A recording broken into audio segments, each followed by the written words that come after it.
Sí, doctora, vamos Sí, comenzando. este tema es larguísimo.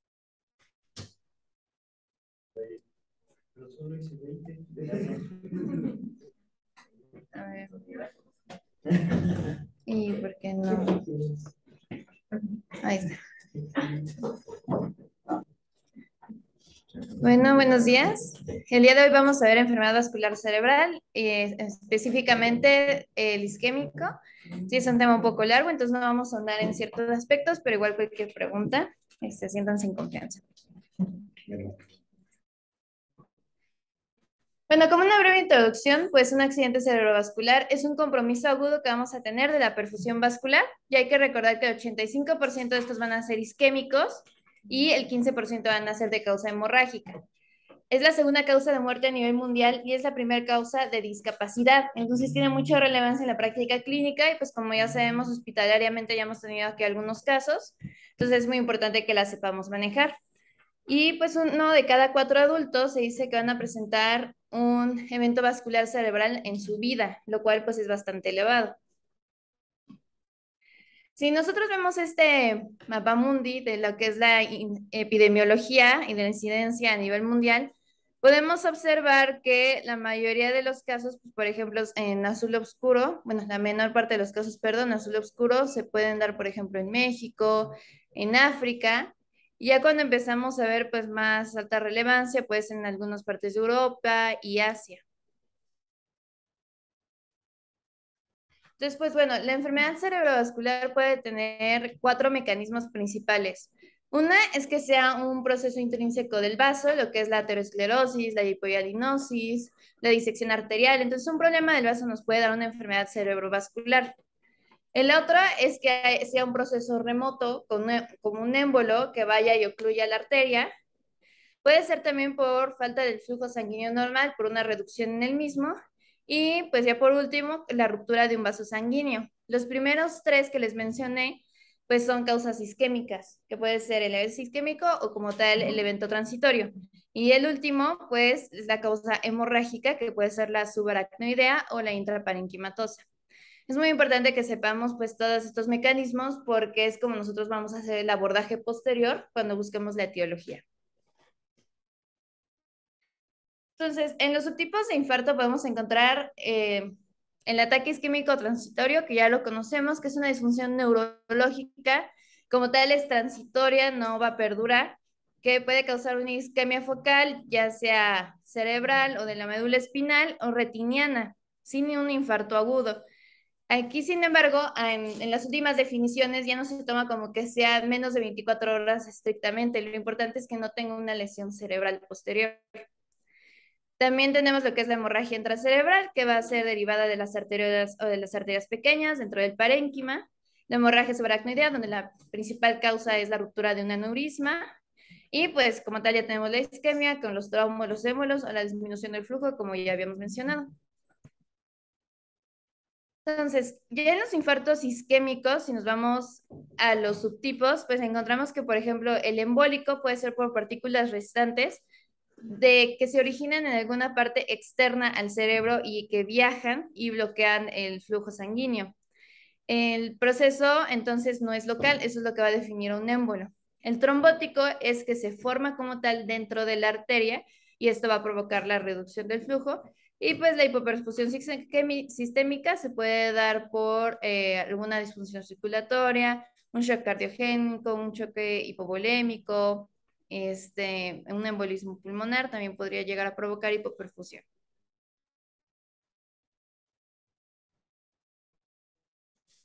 Entonces, en la etiología trombótico y embólico, el trombótico se divide en lo que son las etiologías de los vasos pequeños, lo que serían los lacunares, y de los vasos largos. En los vasos pequeños o lacunares se encuentra la oclusión lipoiónica, la heterotrombótica, la de diabetes. Y en los vasos largos encontramos que los sitios más comunes son en la bifurcación de la arteria carótida común, en la porción sifoides de la arteria carótida común, en el tallo de la arteria cerebral media y en las arterias vertebrales intracraneanas. Ahora, en el embólico tenemos nosotros que descartar si es una causa cardíaca o no, principalmente.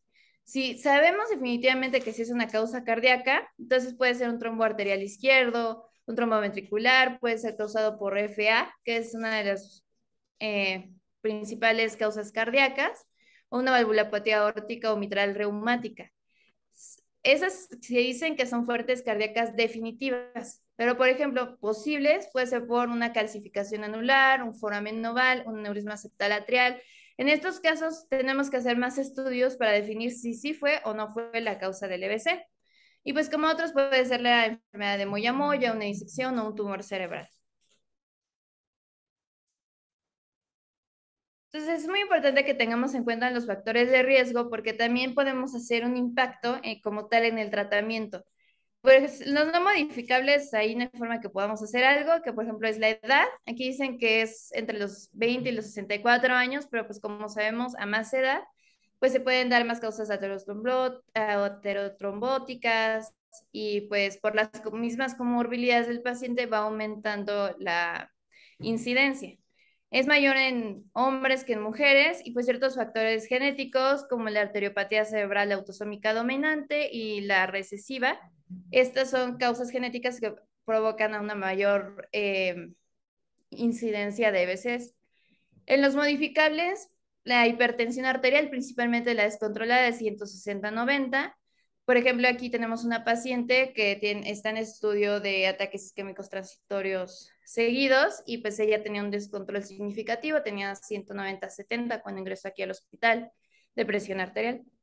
Los bajos niveles de actividad física, los altos niveles de la poliproteína B, dieta, el estrés psicosocial, el tabaquismo pueden ser algunas de las causas modificables. Y ya como tal en enfermedades, pues el SAUS, la inflamación crónica, una enfermedad periodontal o renal también lo pueden causar.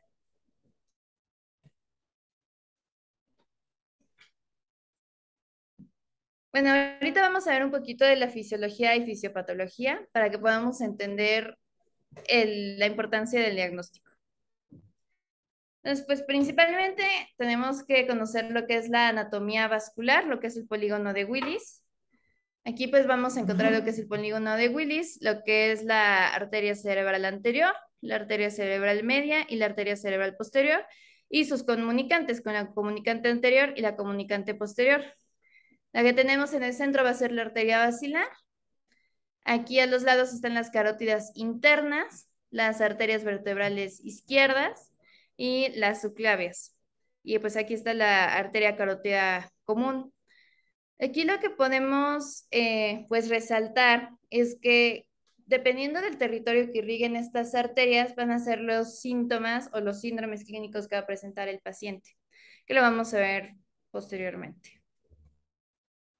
Entonces, pues dependiendo de dónde esté la arteria que se ocluye, va a ser el área que se va a ver afectada, ya sea que se le hace la corteza sensorial, la corteza auditiva, el área de Broca, que sea el área motora. Entonces, esto nos va a ayudar, el conocimiento de la anatomía nos va a ayudar a saber en dónde podemos hacer el tratamiento. Por ejemplo, la arteria cerebral, aquí se puede ver el territorio de la arteria cerebral, lo que es en rojito, en la corteza, de la arteria cerebral anterior, la arteria cerebral media. Aquí en verde podemos ver lo que son las ramas penetrantes de la arteria cerebral anterior. Y en esta otra imagen igual podemos observar qué territorio, salud, qué territorio irrigan cada una de las arterias.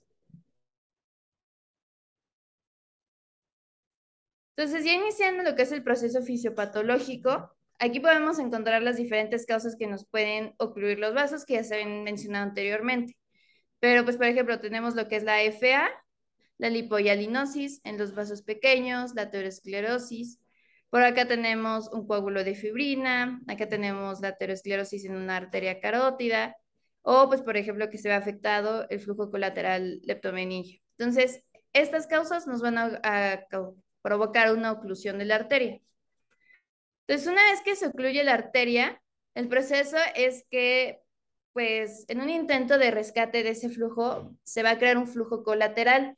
Usualmente aquí se utiliza el círculo de Willis o la anastomosis leptomeningia para seguir irrigando ese cerebro. Sin embargo, cuando no es suficiente y es significativa la oclusión, ahí ya va a haber una depresión de oxígeno cerebral, lo que nos va a llevar a una cascada isquémica celular, que pues va a ser la causa de todo esto. Ahora, aquí quiero recordar que las neuronas son especialmente dependientes de ATP y de lo que va a ser la glucosa y el oxígeno. Entonces, cualquier cambio en esto nos va a causar una alteración neuronal. Entonces, cuando las neuronas no pueden mantener su gradiente transmembrana, ya se empieza a alterar la señalización neuronal y pues ya, después, posteriormente, si se logra o no reprofundir, podemos llegar a tener una lesión. Ahora, hay que recordar que la necrosis que se da aquí es una necrosis liquefactiva, a diferencia de una necrosis coagulativa que se da en otros órganos.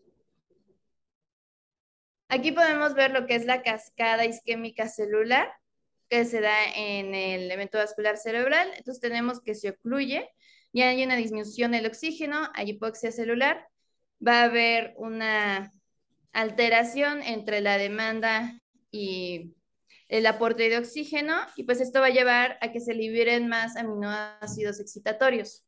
Al liberarse más aminoácidos excitatorios, vamos a tener un exceso de calcio. Esto va a provocar que hayan más especies reactivas de oxígeno. Ahorita esto nos va a llevar a un daño mitocondrial.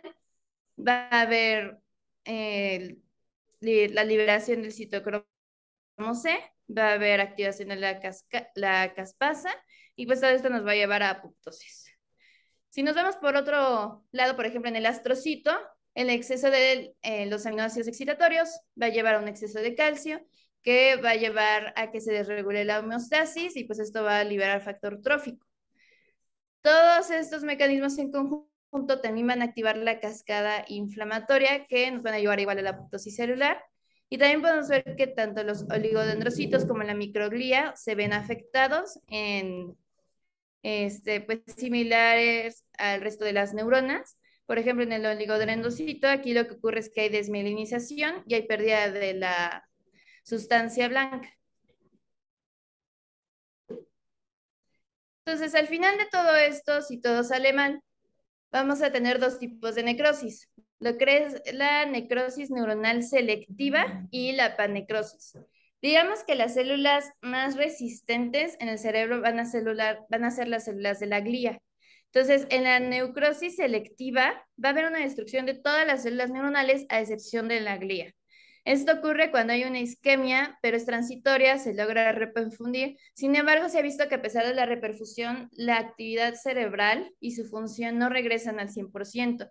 Siempre queda un daño, aunque sea menor y aunque no se alcance a ver clínicamente.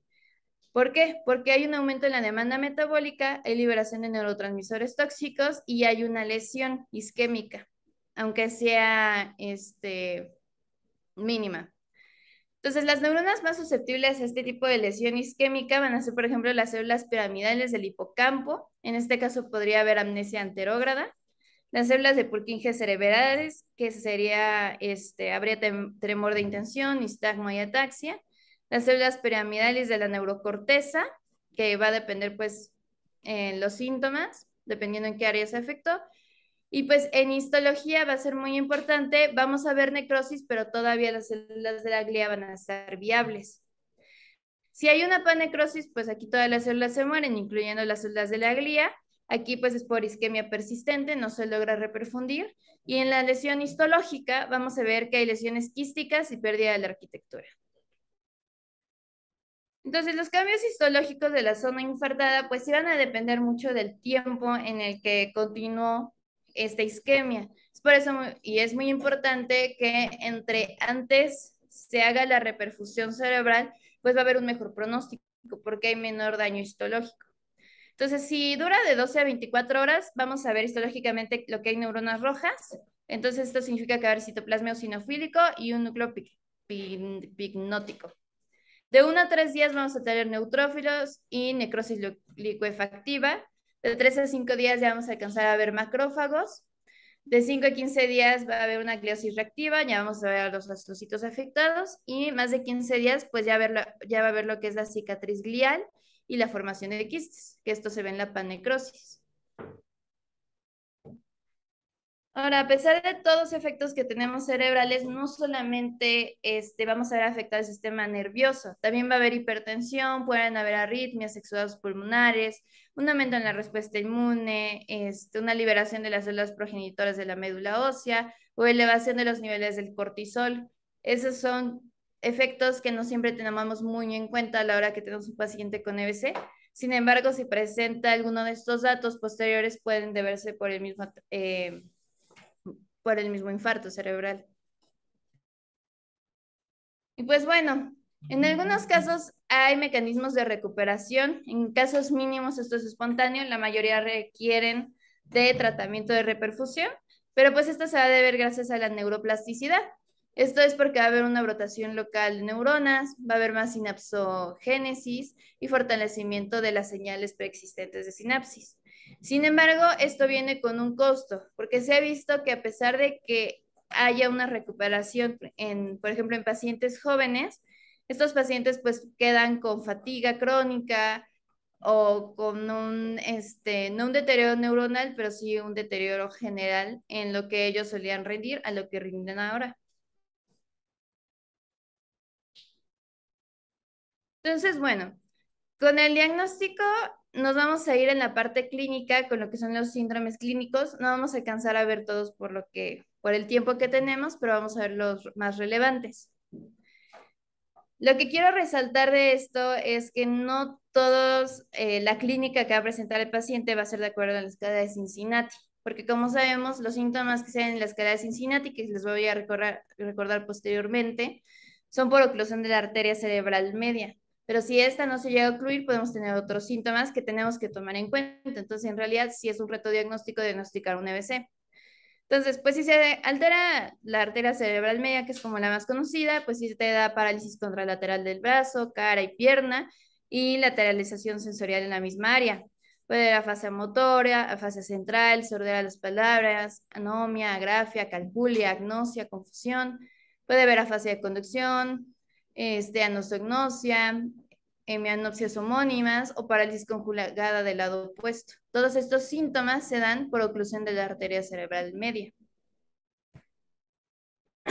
Sin embargo, si se obstruye la arteria cerebral anterior, pues ahí hay parálisis de la pierna y pie opuestos, principalmente puede haber una paresia menor del brazo, pérdida sensorial cortical en talones, pie y pierna. Entonces, si nos damos cuenta, aquí los síntomas son más en áreas inferiores.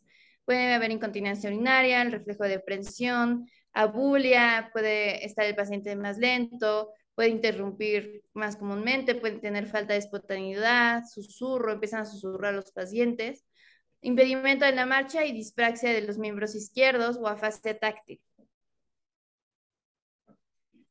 Y si se obstruye la arteria cerebral posterior, depende si son el territorio periférico o si es el territorio central. Si es el territorio periférico, podemos tener hemianopsia homónima unilateral, bilateral, ceguera cortical, falla en los movimientos de la frente, inhabilidad para ver objetos que no están centrados, dislexia verbal, defectos en la memoria, desorientación topográfica. Podemos tener negligencia hemivisual o alucinaciones visuales, alucinaciones pendiculares, metamorfosia, teleopsia, palinopsia.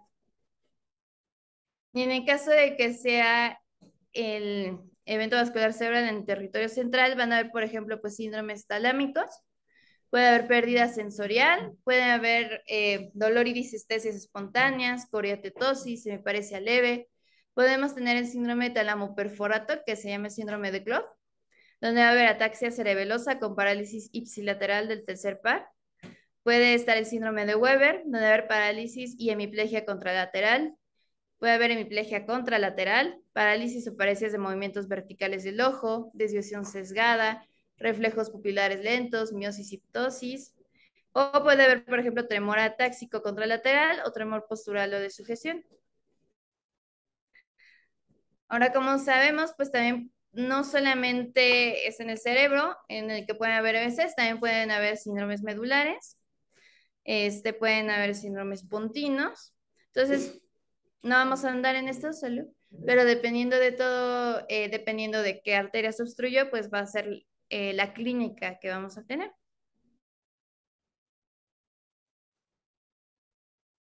Entonces, pues bueno, hay algunas escalas que nos sirven para evaluar lo que es el evento vascular cerebral.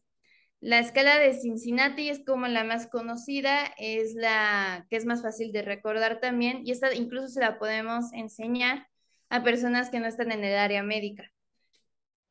Y pues, por ejemplo, aquí encontramos que pues va a haber una parálisis facial. Entonces, si le pedimos al paciente que sonría, que cierre los ojos, vamos a ver esta parálisis. Va a haber debilidad en el brazo. Le podemos pedir al paciente que suba los dos brazos y vamos a ver cómo el que está afectado, pues no va a tener la fuerza suficiente para mantenerlo a la misma altura. Se puede afectar también lo que es el discurso. Entonces, los pacientes van a empezar a decir palabras que no tienen coherencia o no se les va a entender lo que dicen. Entonces, si tenemos uno de estos tres síntomas, la probabilidad de un EBC es del 72%. Y si tenemos de 2 a 3 es del 85%. Entonces, es lo más fácil de identificar. Si tenemos estos síntomas, lo más probable es que sea un EBC. Por otro lado, tenemos la escala de Nix, pues que cuenta con varios apartados, como la pérdida del estado de conciencia, este, si el paciente desvía o no la mirada. Sí, sí, perdón, doctor. Se veían mejor en mi... ¿Mande? Mm,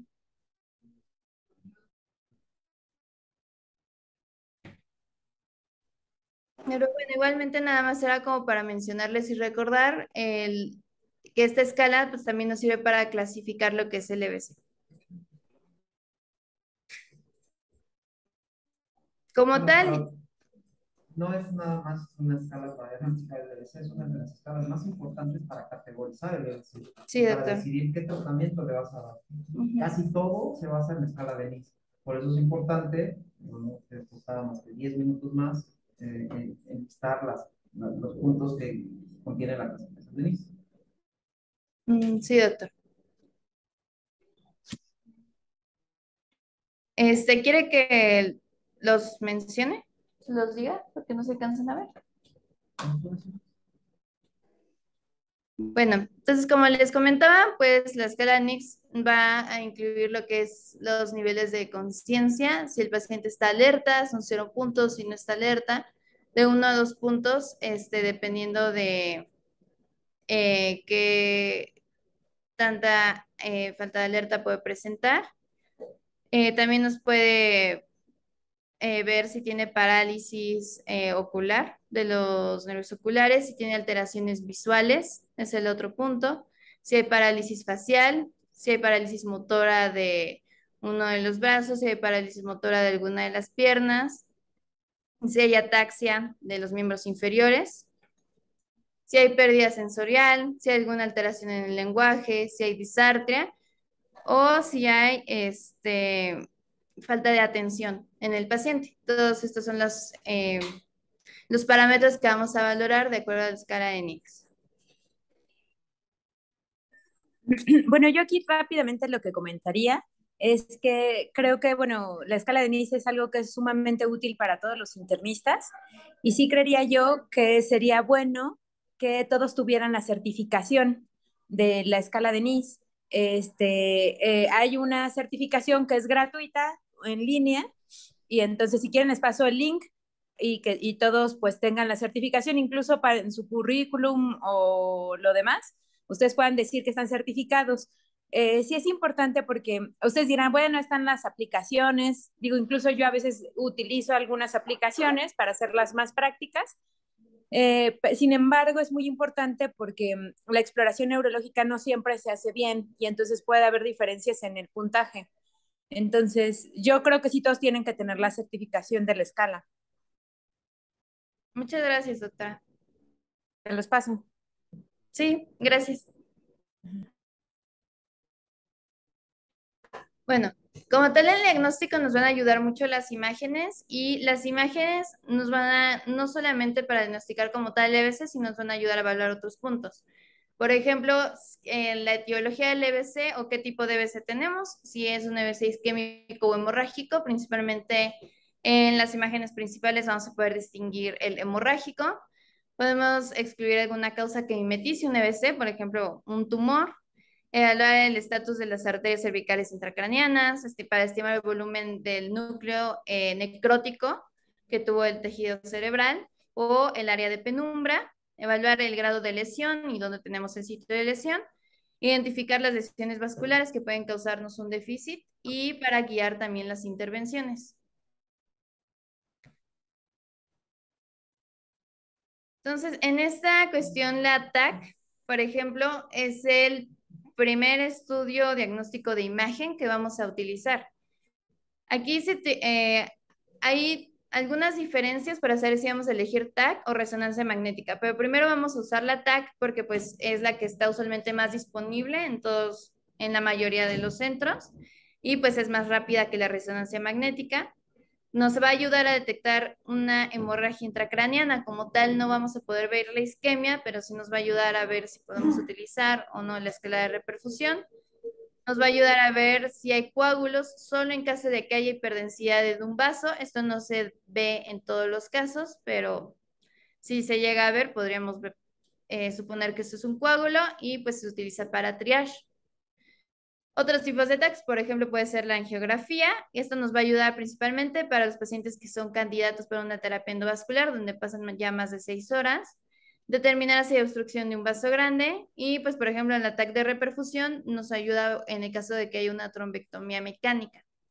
Y la resonancia magnética es más específica que la tomografía, nos ayuda a ver la detección de un infarto agudo y excluir otras causas. Aquí podríamos llegar a ver lesiones isquémicas. Sin embargo, pues tiene más contraindicaciones. No todos los pacientes cumplen para poder tener este estudio y no todos los centros de salud cuentan con resonancias. Bueno, ahí sí quisiera hacer un señalamiento. La resonancia magnética, siempre que hay wake up stroke, o sea, en un EBC del despertar, es importante, nunca sabemos exactamente, o cuando tenemos un EBC que no supieron exactamente la hora, sí es importante hacer mejor un estudio de resonancia para saber si tenemos un mismatch positivo. O sea, en infartos del despertar es de mayor utilidad la resonancia magnética que la tomografía, porque tenemos que ver, por ejemplo, no vamos a asumir que en el estudio tomográfico, sin ver datos de isquemia precoz, o sea, normalmente esperamos en los estudios tener una tomografía normal, ¿no? Y si tenemos un síndrome neurovascular, el paciente pasa a trombólisis. Si nosotros tenemos, por ejemplo, un paciente, ya en la angiotomografía, nosotros tenemos ahora el rescate vascular, ya sea endovascular o por un procedimiento que queramos hacer con los endovasculares, no necesariamente son 6 horas. Tenemos hasta 24 horas si nosotros todavía tenemos una adecuada área de penumbra en donde se puede hacer los procedimientos. Ya incrementó esto. Ajá, entonces, si nosotros tenemos más de 3.5 horas, incluso puede ser meritorio una resonancia magnética y después una angiotomografía para saber si tenemos una oclusión de grandes vasos. Muchas gracias. Aquí, por ejemplo, tenemos un TAC donde podemos ver algunos cambios como son la hipodensidad, cambios tempranos en el EBC. Están aquí señalados. Aquí podemos ver cómo van evolucionando estos cambios dependiendo de las horas. Entonces podemos observar cómo las áreas de hipodensidad en la tomografía van aumentando. Se ven leves, sin embargo, conforme van pasando el tiempo, se va viendo más daño cortical. Aquí, por ejemplo, tenemos la tomografía donde se ve una lesión vascular y pues ya, lo que es el daño extenso en uno de los hemisferios. Y pues esto, por ejemplo, es la diferencia de la imagen en lo que se ve en la TAC y en lo que se ve en la resonancia magnética. En la resonancia magnética ya podemos hablar un poquito más si hubo algún daño isquémico o si la lesión fue como tal por hemorragia. y pues también podemos evaluar si el daño se hizo en alguno de los vasos al ver la oclusión. Estos son algunos de los métodos de imagen que también tenemos para diagnosticarlo. Y pues algo relevante a mencionar aquí, por ejemplo, es la clasificación Aspects, que pues es una clasificación que se hace en la tomografía, que es el programa de cambios tempranos en la TAC del programa Albert, de ahí proviene su nombre.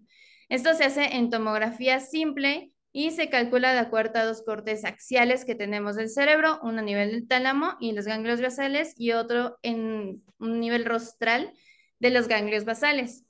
Entonces, la puntuación se va a dividir de acuerdo al territorio de la arteria cerebral media en 10 regiones. Entonces, esto es importante recordar porque no se puede utilizar en todos los tipos de infarto ni en todos los tipos de oclusión, tiene que ser de la arteria cerebral media. Pero, pues bueno, por ejemplo, en la región podemos encontrar tres regiones subcorticales a nivel de los ganglios basales, lo que es el núcleo caudado, el núcleo lentiforme y la cápsula interna. Hay cuatro regiones que se pueden evaluar de la corteza anterior, en la corteza lateral, la corteza posterior y la corteza insular. Y en la imagen rostral podemos ver igual la corteza anterior, que es a ver como M4, la corteza lateral M5 y la corteza posterior, que vas a ver como M6. Ahorita les voy a enseñar las imágenes para que quede esto un poquito más claro.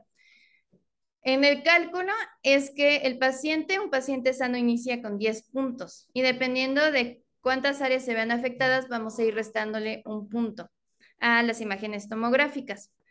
Y pues eso nos puede predecir desenlaces de funcionalidad. Entonces, estos son los dos tipos de imágenes que se pueden ver y de acuerdo a esto, pues vamos a ver, ¿no? M1, M2, M3, lo que es el núcleo lentiforme, la cápsula interna, y, por ejemplo, aquí los pueden ver con color. Entonces, al ver estos dos imágenes del paciente, podemos hacer un cálculo más o menos de qué área está afectada en el caso de que sea la arteria cerebral media. Aquí gustaría mencionar algo, doctora.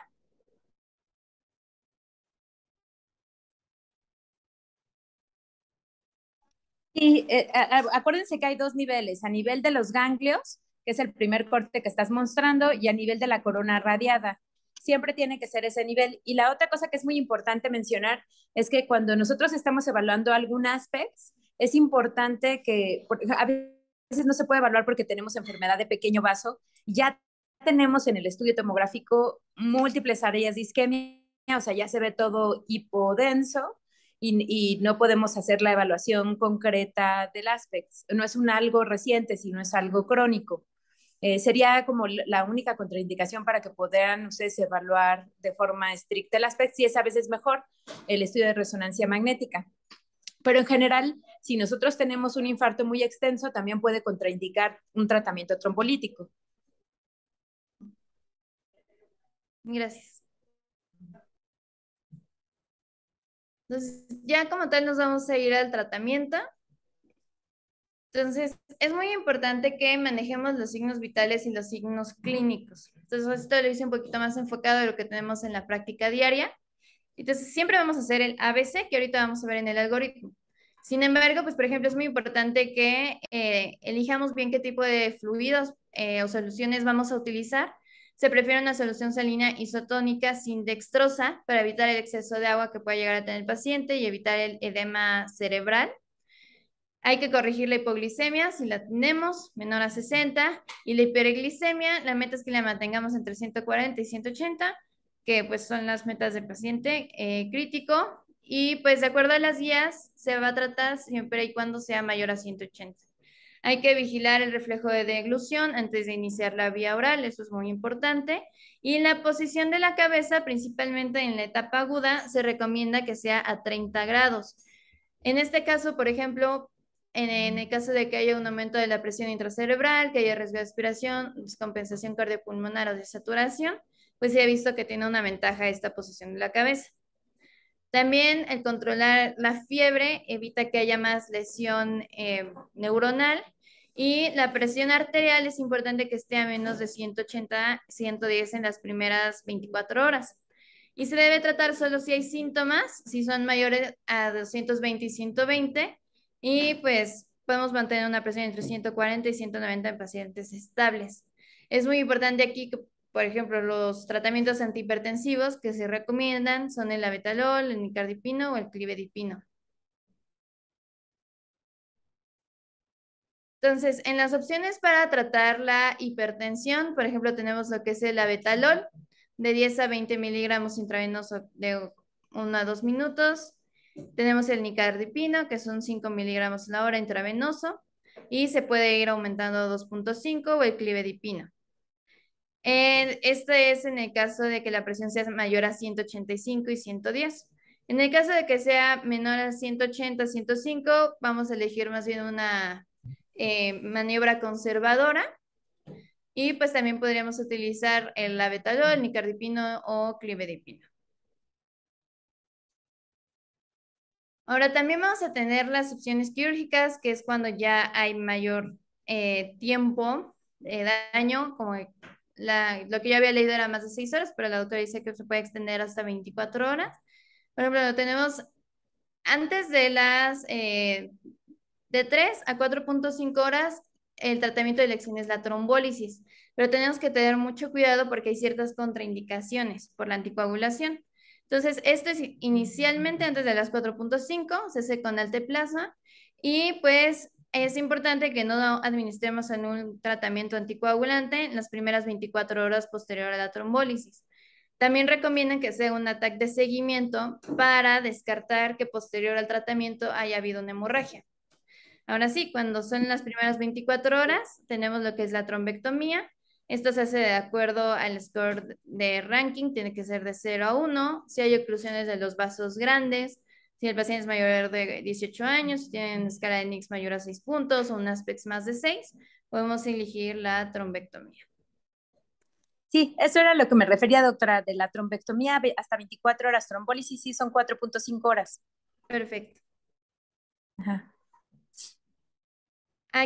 Aquí, por ejemplo, vamos a ver lo que son las indicaciones para el tratamiento trombolítico con alteplasa.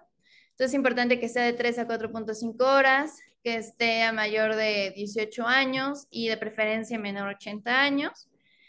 En el caso del alteplasma, pues cuando no tengan contraindicaciones para alguna coagulación, que la presión arterial esté bajo control en menos de 185 y 110, y pues que la TAC nos haya descartado algún evento hemorrágico.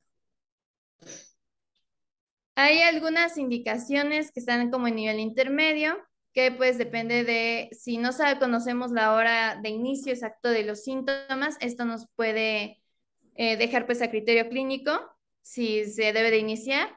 La mejora temprana pues también queda un poco en duda y pues tenemos que evitar que estos síntomas sean por algún cuadro imitador.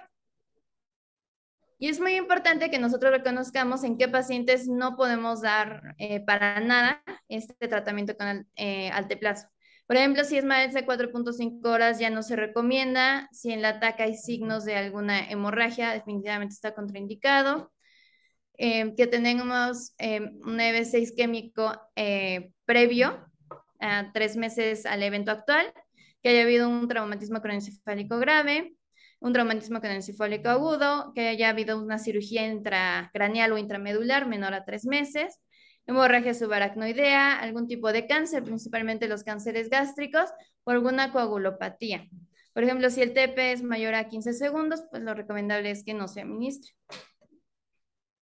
Si se ha utilizado previamente heparina de bajo peso molecular, tampoco se debe utilizar, o si utilizamos inhibidores de trombina o inhibidores del factor 10A y el abemaciclib concomitante. También está contraindicado en este caso. ¿Aquí le gustaría hacer algún comentario? Sí, miren, lo más importante es preguntar a los familiares si tiene anticoagulantes. Ya preguntaron que no tiene anticoagulantes, que no sepan una causa que sí sea una contraindicación importante, como las que dijo la doctora, pero en realidad eso es interrogatorio. Y después, no es meritorio, por ejemplo, plaquetas y todo lo demás. No sé, si el paciente no sabe que tenga las plaquetas bajas, no es hepatópata, no hay algo más importante, con que ustedes tengan una glucosa menor de 400 y con que no tengan una elevación significativa de 185, 110, ya trombolicen, no es necesario que esperen a los laboratorios. Ajá. Sería nada más esas dos cosas, glucosa, hipertensión son los factores mayores para contraindicar en el momento la cirugía. Si está con hipertensión, hay que bajar la presión arterial. El uso de anticoagulantes sí, por supuesto, sí lo contraindica. Y ya. O sea, digo, todos los demás factores ojalá los pudieran checar, o que sea algo evidente, pero lo que pasa es que muchas veces se esperan a tener todos los estudios y se tardan, y no hay que tardarnos en cuanto a los tiempos. Perfecto. Gracias. De hecho, pues justo lo que dice la doctora, los tiempos son muy importantes. Entonces, de acuerdo a la American Heart Association, que fue en que me basé para el abordaje rápido, tenemos un plazo máximo e ideal en el que se tendrían que hacer las cosas. Ya en la práctica clínica es un poco diferente, pero pues bueno, lo ideal sería que la evaluación general inmediata fuera en un plazo menos de 10 minutos. Aquí, que la evaluación neurológica se hiciera máximo 20 minutos desde que inició el paciente y lo mismo la adquisición del ataque. Entonces, todo esto debería de ser en 20 minutos 30, que ya tuviéramos historia clínica, exploración física neurológica y el estudio de imagen. Ahora, la interpretación del ataque se sugiere que sea por un experto. En este caso, muchas veces nos apoyan con el código ISTE los residentes de neurología, los residentes de endovascular, y esto sería en un plazo máximo de 45 minutos. En la administración del tratamiento fibrinolítico, desde que se tienen las imágenes cerebrales, lo ideal es que sea máximo 60 minutos. Y pues ya como tal, desde que el paciente entró, que es el tiempo puerta aguja, son de 3 a 4.5 horas. Ahora, el tratamiento para una trombectomía mecánica puede ser de hasta 24 horas. Lo ideal es que sea de 0 a 6 horas. Después de esto, que ingrese una cama monitorizada, tienen que pasar menos de 3 horas y pues un traslado, desde que entró el paciente, dijimos, esto no se puede atender en este hospital, tiene que ser en menos de 1 hora. Lo ideal sería que se cumpliera con todos estos tiempos de periodos críticos. Aquí, por ejemplo, pues vemos un algoritmo rápido de qué hacemos en caso de que hay un EBC y pues esto aplica intrahospitalariamente. Lo importante es que identifiquemos los signos o síntomas rápidamente y que activemos el sistema de respuesta a emergencias, que este sería el código RESIST. Como les mencioné, pues siempre tenemos que garantizar que la vía aérea del paciente esté permeable, tenemos que cumplir con el ABC, que no tenga alguna falla cardíaca, y se tiene que comenzar con el protocolo del ACV y hacer pues todo lo que es la historia clínica. Tenemos que tratar la glucosa en el caso de que esté descontrolada y tratar la hipertensión. Si nosotros, bueno, consideramos que pues si es un EBC, ya se avisó el equipo, pues tiene que entrar a una sala de adquisición de imágenes cerebrales. Aquí pues se tiene que notificar al equipo, se le tiene que hacer la resonancia magnética, tenemos que obtener el acceso IV y de preferencia aquí ya los estudios de laboratorio ya tienen que estar en proceso. Con la imagen cerebral, que principalmente va a ser un ataque simple, vamos a identificar, ¿tiene hemorragia o no tiene hemorragia? Si sí tiene hemorragia, pues va con el protocolo de hemorragia cerebral. Si no tiene hemorragia, pues podemos considerar la administración de alteplasa. Y lo vamos a considerar de acuerdo, ¿tiene indicación o tiene alguna contraindicación? Si tiene alguna contraindicación, pues podemos considerar más bien una trombectomía mecánica. Y si sí tiene indicación, pues se le administra la anteplasma. Y si el paciente hay que ver si es candidato o no para una trombectomía mecánica. Si sí lo es, pues se tiene que transportar pues rápidamente el paciente a la sala de cateterismo. Y si no lo es, pues se tiene que ingresar a una UCI para dar otro tipo de cuidado. Ahora es importante que tengamos en cuenta el tratamiento posterior a lo que es el evento vascular cerebral. Podemos dar terapia antitrombótica con aspirina, que esto tiene que ser 48 horas posteriores al EBC. Hay que dar profilaxis para una trombosis pulmonar o una trombosis venosa profunda. Hay que dar terapia antitrombótica al egreso. El paciente no se puede ir sin nada antitrombótico. Hay que controlar los lípidos, principalmente se hace con estatinas. Hay que dar control antihipertensivo y pues es muy importante que el paciente haga cambios en el estilo de vida. Eso ya sería todo, doctora.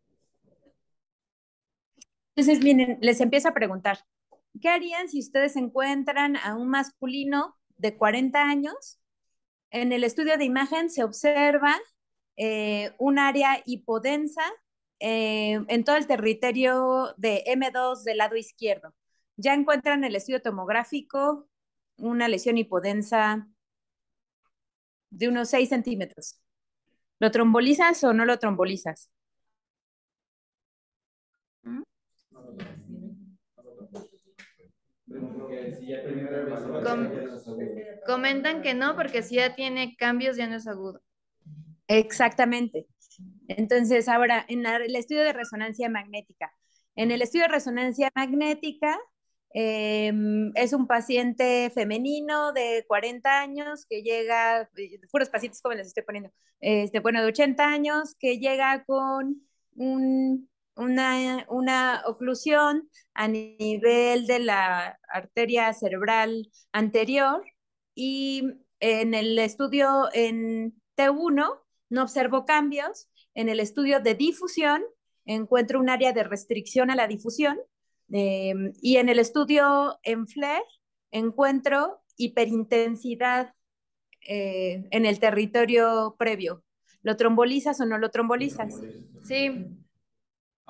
Sí, lo trombolizas. No, espera. ¿Qué? ¿Mande? Que no tengas, que no tengas la diferencia en difusión y flare, te habla que es un poquito más prolongado, o sea que lleva más tiempo, pues. No tanto como el del ataque, pero está como Entonces, ¿quieren que le comente eso? Es más de 6 horas habitualmente con ese cliente. Eso tiene menos. Pero todavía tiene. Pero es que si difusión tienes imágenes positivas y flare negativas, lo tomorizas. Si no es así, aquí tiene lesiones en difusión. Por eso, y en segundo no está negativo. O sea, ya. Sí lo puedes tomar. Entonces, Si en T1, si en T1, por eso te digo, si en T1 se estuviera, o sea, estuviera la lesión, no lo tomarías. Porque ya tiene más tiempo de evolución. entonces sí. Comentan que sí, doctora. Fíjense, este paciente es un clásico paciente que ya tiene un mismatch positivo y que ya está infartado el territorio, no tenemos penumbra. O sea, si ya en el FLAIR encuentran cambios, quiere decir que ya la isquemia ya está hecha. Ese paciente ya no va a mejorar con tratamiento trombolítico. Ustedes tienen que tener cuando nosotros todavía tenemos tejido cerebral recuperable, no tenemos que ver los cambios en FLAIR.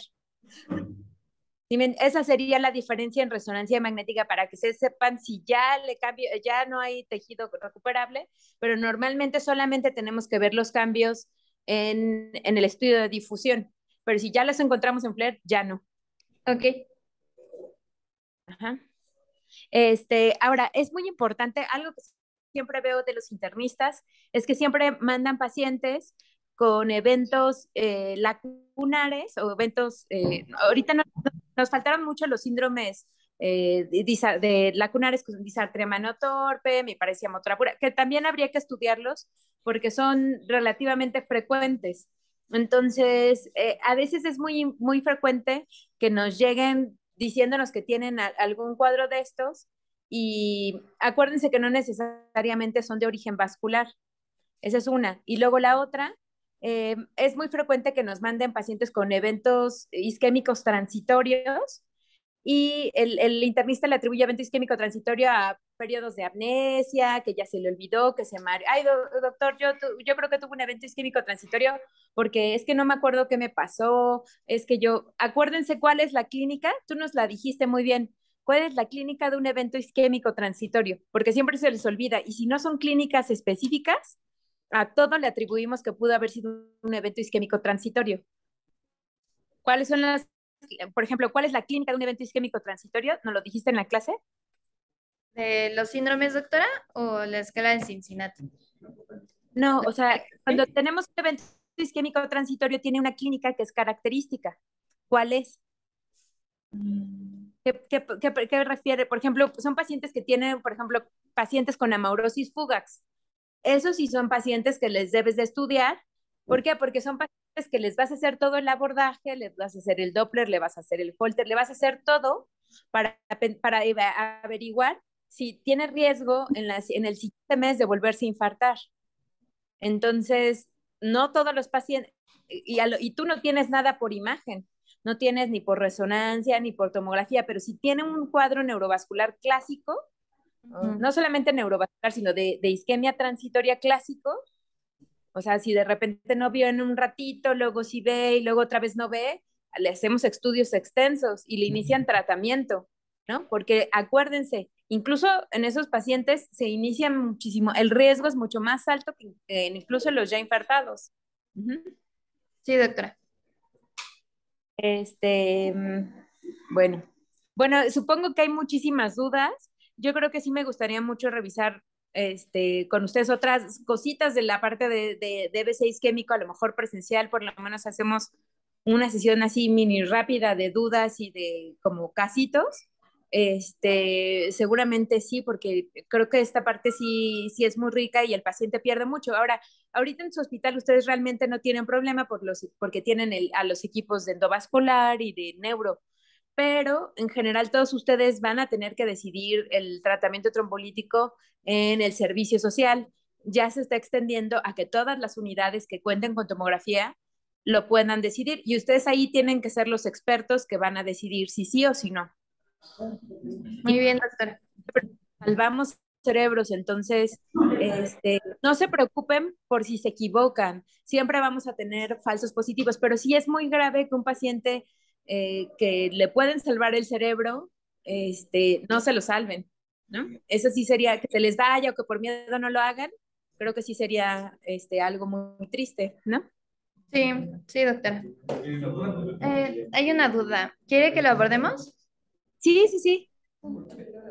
Bueno, hola, perdón. En el contexto solamente, doctora, ahorita esta nueva tendencia con los estudios del el Samurai, el TIMI, para pacientes que tuvieron eventos trombóticos, embólicos, perdón, recomiendan en este caso que ya se inicie la anticoagulación con base, por ejemplo, al NIS, el puntaje de 8 a 16, y ya sea o si es un día del primer día, si es menor a 8 el NIS, en este caso 2 días, de 8 a 16, 3 días y más de 16 el cuarto día, en comparación ya a la terapéutica que era anteriormente de esta ideología de Dinier, la que era muy diferente de Ah, 15 días, etcétera. Pero al final del día, la recomendación que viene dice que lo consultemos siempre con el experto, a pesar de estos estudios. Entonces, pero ustedes como expertos, ¿cuándo recomiendan el inicio entonces de la terapia? ¿Se basan con esto, por ejemplo, con el Samurai o Timin o el otro? ajá. No, sí, estoy completamente de acuerdo que lo podemos hacer, como tú me lo dices, a los 1, a los 6 y a los 12 días. O sea, tú lo que estás hablando es del reinicio de la terapia anticoagulante en pacientes con Las, por ejemplo, transformación hemorrágica, con transformación hemorrágica en pacientes con EBC isquémico y que tuvieron una hemorragia, una transformación hemorrágica y que le vas a reiniciar el anticoagulante que ya tiene FA y entonces tú puedes terminar el grado de NIS para que puedas decidir al cuánto tiempo lo regresas. A veces en lo que me ha tocado, eso es solamente en EBC con transformación hemorrágica, porque a veces no es lo mismo en cuando regresas con un paciente que tuvo un EBC parenquimatoso hemorrágico, es diferente, ¿no? A sí. veces lo confunden. Yo estoy de acuerdo en que sí, que recuerden que es a los 1, a los 6 y a los 12 días, dependiendo del grado de NIS. ¿Qué más sería importante ahí? Es muy importante en los pacientes yo te preguntaría a ti, cuando tenemos sospecha de embolismo, ¿qué características clínicas encuentras? Tanto clínicas como de imagen. Pues en imagen encontraríamos afectación a dos vasos diferentes habitualmente. Afectación habitualmente es cortical en vez Ah, de otro subtipo. Mm, dos, eh, sí, o sea, tienes lesiones corticales, tenemos en diversos vasos, podemos ver un infarto fragmentado y a así, nivel clínico, clínica. Pues como son corticales van a a afectar. diferencia del ácido trombótico, tienes un pico muy importante de déficit neurológico y después tienes una recuperación más rápida. Ok. Entonces, sí es importante que ustedes distingan que tienes una sospecha de embolismo, ya sea cardioembólico o de otra etiología. ¿Por qué? Pues Porque, por ejemplo, si tú tienes un infarto embólico y a lo mejor tú tienes un Holter que de primera instancia te salió normal, entonces tú puedes decir, yo tengo todo, clínicamente y por imagen me salió un infarto característicamente embólico, entonces voy a hacer un Holter extendido y ya no solamente lo quiero a 24 horas, lo quiero a 72 horas, o le damos el Holter, o repetimos, ¿por qué? Porque si tienes todo y la clínica te cuadra para un embolismo, se tiene que hacer una búsqueda exhaustiva, ¿no? A lo mejor DFA muchas veces se esconden y tenemos FAs que en el momento son FAs paroxísticas. De acuerdo. ¿Ok? Sí, sí. Gracias. ¿No de qué?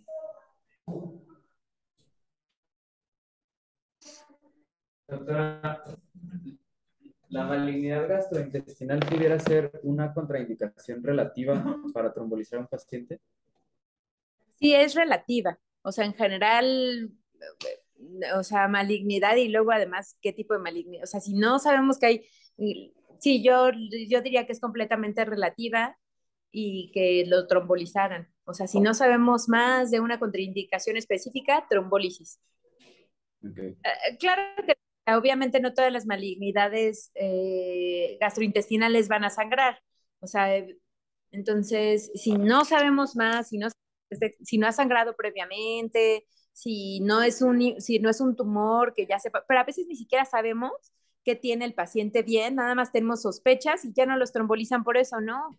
Al revés, tienes que tú estar claro de que tiene una contraindicación para que contraindiques la trombólisis. Pero si no sabes, mejor trombolizarlo. Okay. Y en el contexto, doctora, si fuera un paciente que tiene un NIS menor a 5 puntos, pero en el paciente, bueno, es que lo que había leído según la guía dice que menos de 5 puntos, pero que tenga afectaciones a un punto importante, se recomienda la trombólisis a pesar de que tenga un NIS bajo. Aquí tuvimos un caso de un pacientito que literalmente tuvo afectación, fue circulación posterior, aparentemente, y el paciente perdió incluso la vista. Bueno, fue una agresión continua. Y entonces decidieron no trombolizarlo. No tenía ninguna contraindicación absoluta para trombolizarlo, pero solamente de una nota escribían que por el NIS.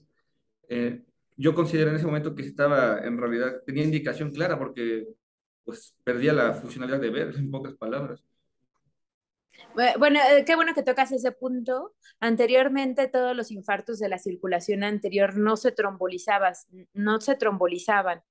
Entonces, actualmente hay muchísimos criterios de que los infartos de la circulación posterior también se deben de trombolizar. En general, sí estoy de acuerdo que en los puntajes muy bajos no hagamos trombólisis. Sí existe ese criterio de que con IS menores a 5 puntos no son meritorios de trombólisis, pero sí hay excepciones. ¿Y cuál sería una excepción? Por ejemplo, que pudieras tú ver el trombo en algún lugar, entonces tú dices, bueno, este paciente estoy viendo el trombo, si ya ves el trombo en un segmento proximal, dices, a lo mejor lo estoy viendo el trombo, pero eso solo, ¿en qué imagen lo vamos a ver? Angiotomografía. En una angiotomografía. Si tú ves en la angiotomografía que tienes un trombo proximal, obviamente lo vamos a ya sea trombolizar o le vamos a hacer trombectomía. Puede ser que a veces cuando no tenemos NIS muy altos, el trombo apenas medio ocluyó y luego desocluyó y está pasando la sangre. Por eso no tenemos, pero está a punto de infartarse, ¿no? Entonces, en esos pacientes obviamente sí hay que hacer procedimiento. Pero salvo eso, los EBCs menores a 5 puntos, mejor no trombolizarlos. Ok. Gracias.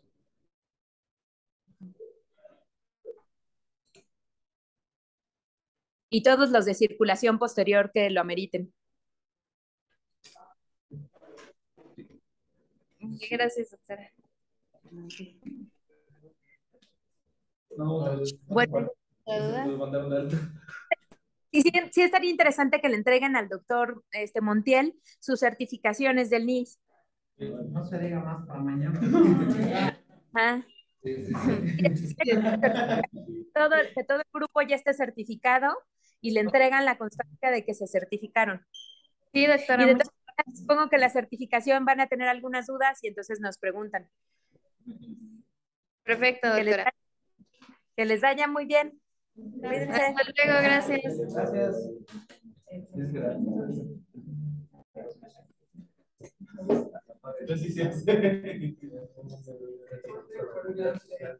Oye, ese samurái sigue ahorita. Pero es que creo que no entendí la pregunta, porque el samurái es ahorita para observacional nada más. No, ya incluso ya, o sea, sus resultados ya los trabajan en algunos. Dice que, o sea, en IBC, que sea de público, sí, transformación.